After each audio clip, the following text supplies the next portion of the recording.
Ավագ հինգշաբթի, ավագ շաբաթվա կարելի ասել ծանրաբեռնված, որոշ չափով այսպես դժվար, բայց ամենագեղեցիկ օրերից մեկը քրիստոնյայի համար, երբ որ մենք նախ եւ առաջ տեսնում ենք վերջին ընթրիքի տեսքով, թե ինչպես Քրիստոս հաստատեց հաղորդության խորհուրդ։ Հաղորդության խորհուրդը, որը ամենակարևոր խորհուրդն է Քրիստոսից հետո, որը մեզ մնացել է, դա կարելի է կոչել նաև եկեղեցու հաստատման օր, որովհետև չէր լինի եկեղեցի, եթե չլիներ հաղորդություն։ Ինչ ենք մենք գալիս եկեղեցի, որովհետև գալով եկեղեցի մենք հաղորդվում ենք Քրիստոսի մարմնին եւ արյանը, եւ դա է հիմքը հոգեվոր եկեղեցու։ Հաղորդության խորհուրդը, որը նշվում է ավագ հինգշաբթի առավոտյան սուրբ պատարագով, երկրորդը ամենագեղեցիկ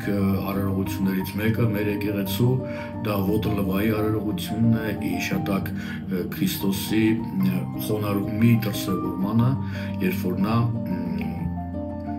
ծնկի եկավ եւ լվաց իր աշակերտների ոտքերը, այնուհետև պոծեց։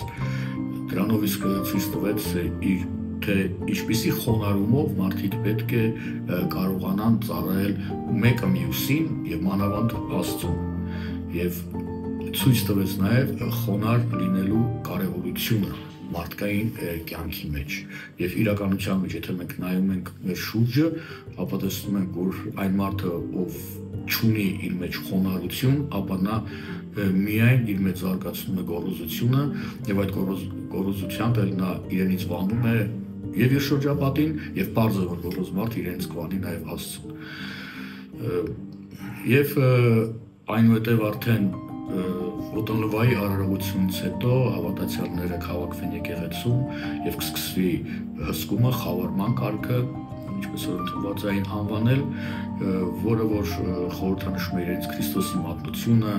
չարչարանքները, եւ մենք այդ 7 ավետարանների պատմություններով մեկ անգամ եւս Քրիստոսի հետ միասին անցնում ենք եւ պատմության եւ մատնության դրվագով նրա կողքն ենք, նաեւ նրա կողքն ենք լինում,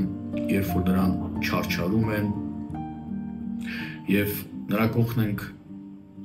այդ ամբողջ չարչարանքների ընթացքում, բայց մենք նրա կողքն ենք իմանալով, հավատալով եւ հասկանալով, որ այդ չարչարանքները ի վերջո բերելու են հաղթանակի։ Եվ դա իր մեջ ունի նաեւ խորհուրդ, որ մարդը նույնպես չպետք է ոչ մի անգամ ընկրկի դժվարություններից, չպետք է ընկրկի ինչ որ կենցաղային, նույնիսկ չարչարանքներից, եթե նա այդպես կարելի է անվանել,